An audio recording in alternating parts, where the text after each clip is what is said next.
பண்றா? அப்பா தேங்காய் வைக்கிறேன்டா. ஏன்டா? இது பண்ண போய் டம்ளர் எடுத்துறா. டம்ளர் சொல்றது இல்லையா அங்க பத்தியா? நீ எதுக்குடா? தண்ணி வேணும். தண்ணி வேணுமாடா? தேங்காய் தண்ணி உள்ள தண்ணி இருக்குமாடா? எனக்கு தெரியும். எனக்கு தெரியும். தெரியுமாடா? இருடா குடி பண்ணாடுறா.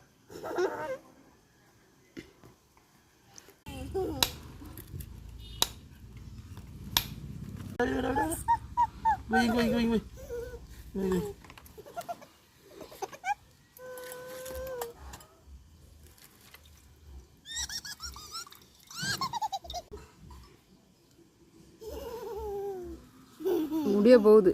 இந்தா போய் அம்மாட்ட காமிச்சியா? குடி. சேஸ் குடி, சேஸ் குடி. சூப்பரா இருக்குன்னு சொல்லு. சூப்பரா இருக்கு. சூப்பரா இருக்கு.